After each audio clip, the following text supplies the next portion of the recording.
Hi guys, it's Sean, DJ Omega. I'm going to start part 3. I'm going to go back just a little bit because I missed out on a subject that's very, very important to me. And that is my great-grandfather Ray. A lot of people that really know me knows my granddad was like the greatest man in the world. You know, my great-granddad, I call him that, but actually he's my great-grandmother's second husband, and he couldn't have any children of his own. And he raised me as I was his own. So it means a whole lot to me in order to be thankful that I was raised by him. But let's go on into part 3. And what I want to tell you is April 23rd, 1993, he left this world. He died in Bethesda North Hospital in Cincinnati, Ohio. He had chronic obstructive pulmonary disease, better known as COPD, which is caused by smoking. But he actually worked in a grocery store where he had many chemicals that he would mix together as a butcher, and it damaged his lungs so bad that he got emphysema and stuff. My great-granddad never smoked. He was a devout Christian, and I believe wholeheartedly if any man is in heaven, he is. And I want to see him again one day. So, needless to say, Stephanie was born in October of 1992, and great-grandpa Ray was there for the delivery. And he also was there the next day, and I have a picture of him, her, and me. So the nice thing about this is I've got a picture of 5 generations in one room.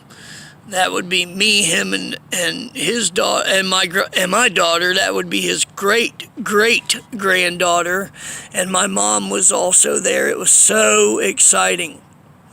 But she was 6 months old when we lost him, and I remember the call like it was yesterday. I got a call from my aunt, who was another foster child, and she called and said, he's doing bad and that, we need to hurry. I lived in Dayton, Ohio, which was about an hour away. Actually, he was in Wilmington, Ohio. I'm sorry. He was at Clinton Memorial Hospital. I don't want to get this wrong, but I remember I went out on the porch. When I lived in Dayton, Ohio, I lived between South Dixie and Southern Boulevard. Beautiful Baroness knows where I lived. Well, I went out on the porch and I stood there, and it was just a really, really clear night. Just beautiful. It's kind of chilly for Ohio, but the sky was crystal clear. You could see every star that was in the sky. And all of a sudden, I said, he's gone. He's already gone. So my ex-wife was in the house getting the baby ready, Stephanie. And we got in the car and we started heading that way. And we didn't speed or anything because we had the baby in the car. But I hurried to get there. Took about 45 minutes or an hour to get there. And I got to the desk and I asked about him, and the nurse told me he's already passed. And I asked if I could go in and see him, and they said yes, that wouldn't be a problem. And I said, do you mind telling me how long you've been gone? And they told me about an hour and 15 minutes. So, pretty much he passed away while I was standing on that porch. I knew that he was gone. We had such a relationship. It was just such a powerful thing. It hurts me to talk about it. It hurts my heart because he was everything to me, my best friend. I no longer had that. And all these years when I was a kid having problems and anxiety, what's going to happen to me? What's going to happen to me? When my grandpa died. Well, we'll go into that too. So, thank you guys for listening to me and watching this. It really means a lot. Well, I'm married, and I had told Grandpa, I gave him permission. I said, go on and be with great-grandma. I told him, I said, I'm okay. I asked him, I said, do you know who I am? And he said, yeah, you're Sean Helton. I said, yeah, I am. His oxygen level was so low. When you go to the hospital, they have lines painted on the wall. Red goes to the emergency room, blue goes to x-ray, yellow goes to the front desk, whatever. Well, they had the lines painted on the wall, and my grandpa thought that they had an RV parked out in the hallway. That's how low his oxygen level was. So he wasn't really coherent. He'd wet himself in the wheelchair. He was just degraded, My great-grandpa wasn't like that. My grandpa was 83 years old, and he mowed his own grass until just a few months before he died. So, he never gave up. I would watch when he would walk to the mailbox, which was a little bit far away. He'd walk outside, and he'd come back in. He was just as blue as my shirt. He had such a hard time. He was winded just from walking out there and coming back from the mailbox. So when you guys tell me quit smoking, trust me, I know the dangers. And I know what smoking does to you because I watched it he'd had COPD for 25 years. I know what it does to a person. I watched him die. So, please, don't get on me for smoking. I'm stressed out here on the street, and it helps me to de-stress. But, so, shortly after my grandpa died, I went to my aunt's house, my aunt and uncle, who was another relative that I'd always seen as they're my family. They were foster kids of my grandparents. But they always said if anything ever happened to Grandpa, they would take me in. But my aunt had a nervous breakdown. She gave me all my children's pictures back that I ever sent her. And she gave me my pictures of me when I was in grade school and, in school myself. And she told me that I stayed too long and that she didn't want me to come back to their home. I was absolutely devastated. I was devastated, mind you, devastated. I saw these people as more family than my own blood. Shortly after Kathy, my ex-wife, and me, we moved. And I lived in Bellbrook, Ohio, which is close to Kettering and Dayton. And I got a call from my mother. And I got a call from my oldest aunt. And they had both told me that my uncle had molested my cousin's daughter, which was his granddaughter. This man I'd spent the night with. I'd been there my whole life. He was a role model to me. And he was a Christian. He went to my granddad's church. Everything that my granddad had went in his will to them. The only stipulation in the will is if I was ever in trouble, that they would take care of me. They would help me. Okay, Grandpa didn't leave me anything in his will but his car. And I got that. But there came a time that I needed a motor for that car, and they weren't there for me. They didn't do what my grandpa wanted. But my uncle was arrested, charged, and spent time, was convicted by a member of the jury, a member of his peers. And he did 18 months in prison, in an Ohio prison, and spent the entire inheritance that they got from my great-grandfather. That hurts me to this day. I may have not been old enough. I may have not been wise enough to handle that kind of money at that age. But my kids would have went through college. I would have done something much better with it than spend it on lawyers. You know, yeah, they gave some to the church. They sold the house. There was a pole barn on the back lot that was supposed to go to my uncle. He never got it. So, I had every right in the world to have the anxiety that I did as a kid, because guess what? Had this happened 4 years sooner, what if they weren't there for me? It's a scary thought, huh?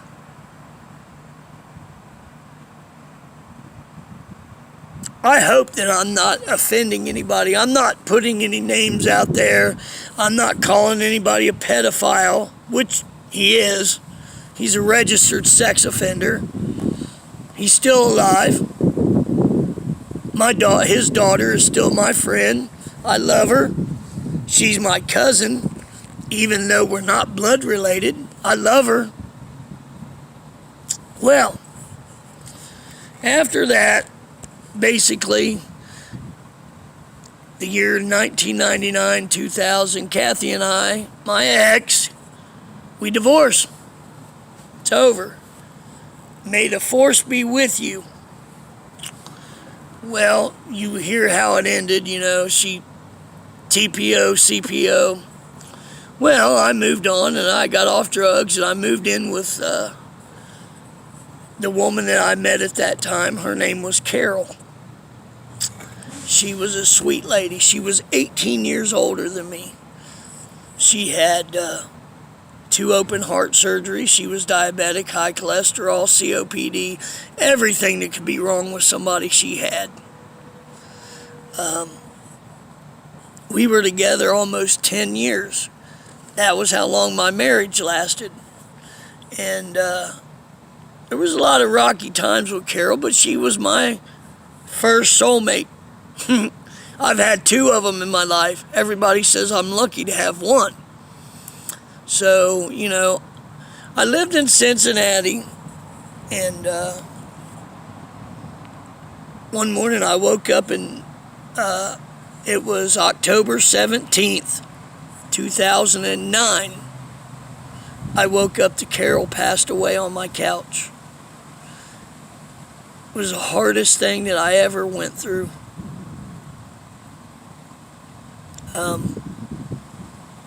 Basically, I buried her. I paid for embalming. I paid for the casket. I paid for everything. She's buried close to my great-grandparents in Phillip. God rest her soul. Carol was a wonderful person. And while we were together, we had a radio station online. And she was DJ Shy Baby was her name. And I was DJ Omega.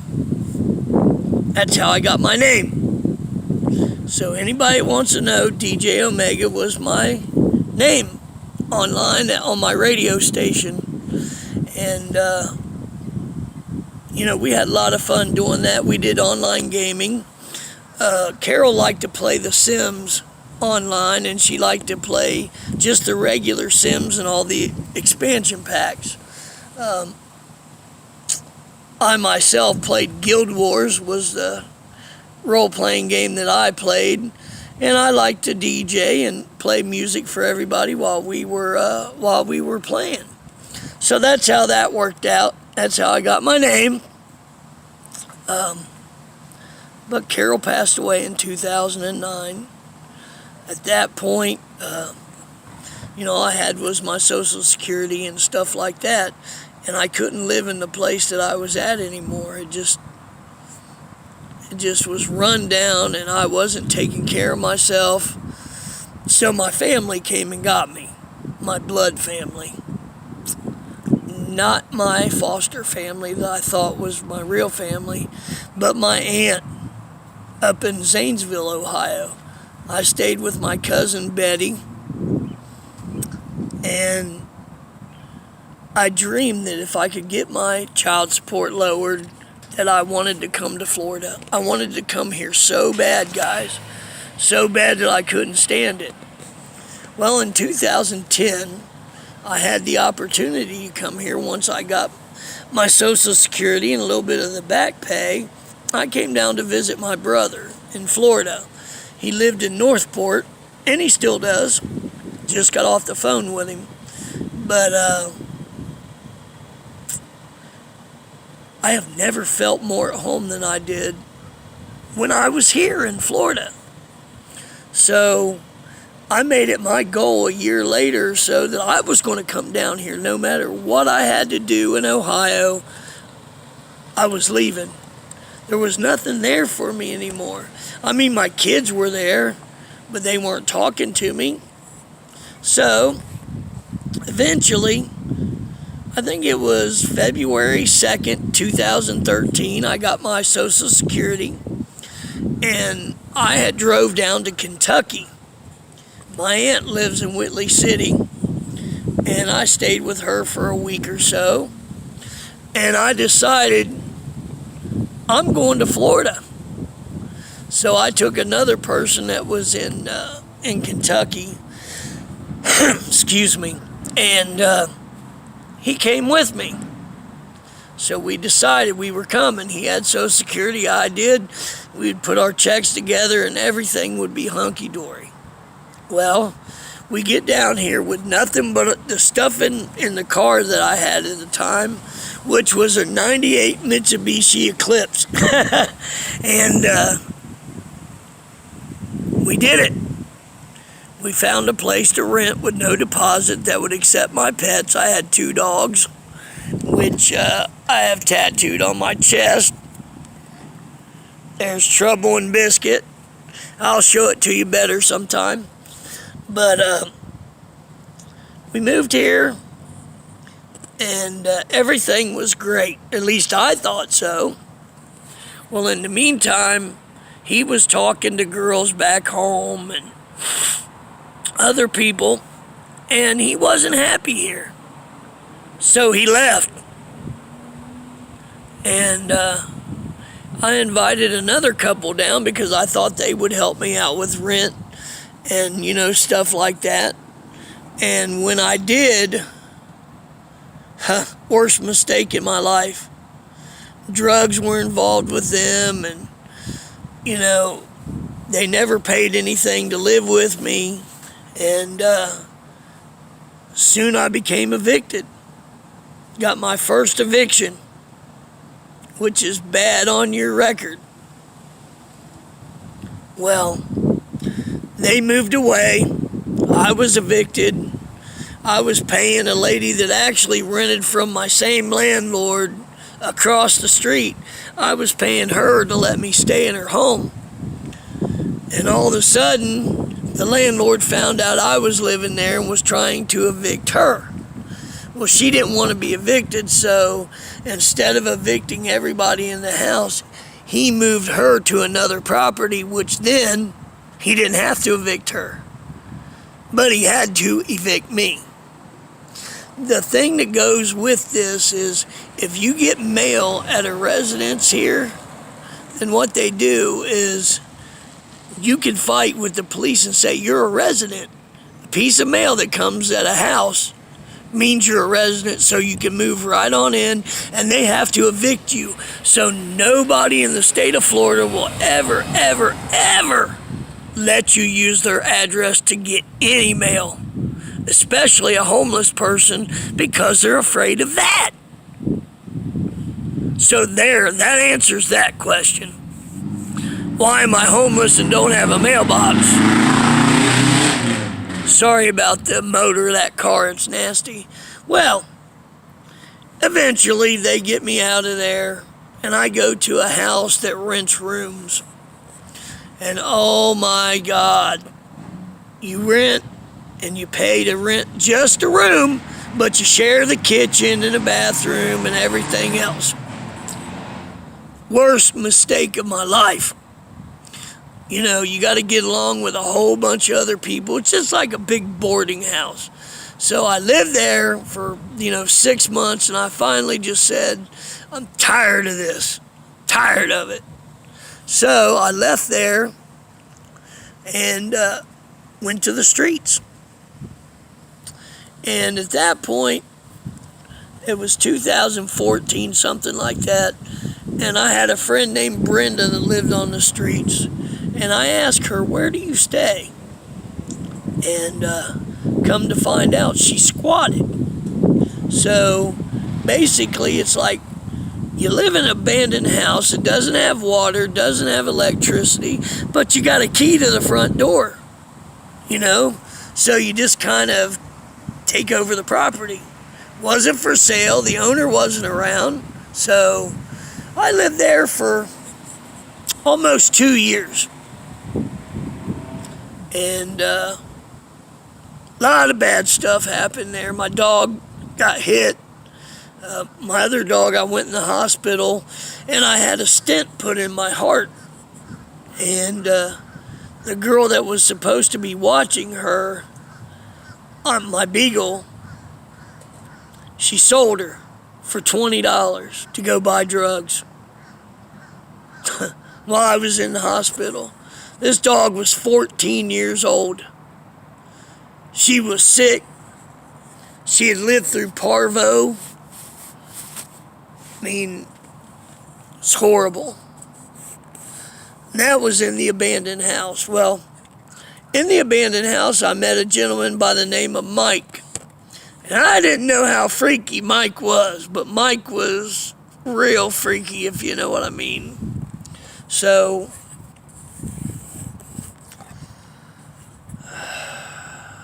I'm not even going to say what he did but he liked men and women, and he paid people to do things with him. But I met Nikki, and I lived with Mike, and I paid rent. Things were okay, but he's always going out, and I didn't realize what he was doing. But Nikki found out what he was doing because he was trying to hit on her. Well, in the meantime, Nikki was coming over visiting me. She knew Mike, but she started coming over and she wouldn't leave. She was like a pimple on my butt. So me and Nikki were thick as thieves. I mean, we got to the point where we could finish each other's sentences. I mean, it was really an awesome relationship. And we started out just as really, really, really good friends. And at first, when I met her, I really didn't like her, not in that way. So, actually, I invited a friend from Ohio down who had a drug charge up there that I forgot about. But she came down and things happened, and I was gone for a little while, and Nikki was taking care of her, and then all of a sudden the cops caught her and they extradited her back to Ohio. It was just a mess. But once things got straightened out, me and Nikki fell in love, and we were inseparable. So Mike moved out of that house and left me again with the rent and the bills and everything. And all of a sudden, when that happened, I couldn't afford it anymore. And then me and Nikki were on the street together. Boy, let me tell you how hard it is to try and take care of a woman on the streets.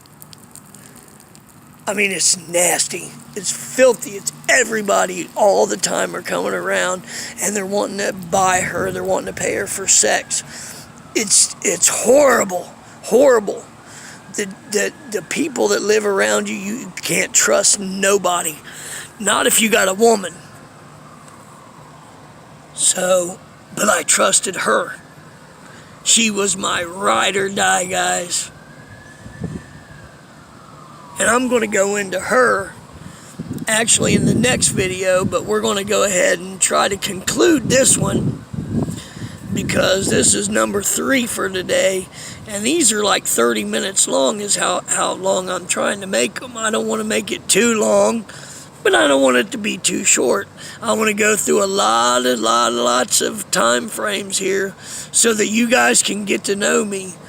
And then I'm going to go into the homeless stage where I'm by myself with nobody.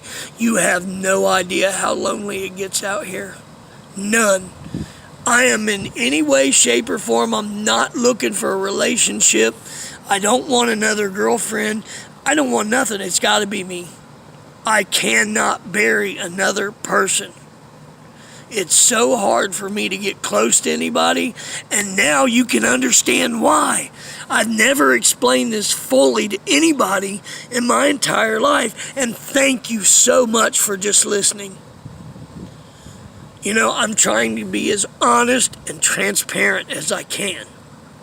It's so important that I put this out there. I've always wanted to write a book. I can't write, I'm not smart enough. But you know what? I can do this. I can tell you my life story. It's hard. It is so hard to put out there. You know, when I was a kid, I was so bullied and called nasty names. But it's made me the person that I am. It's made me strong. It's made me humble. It's made me honest. I don't steal.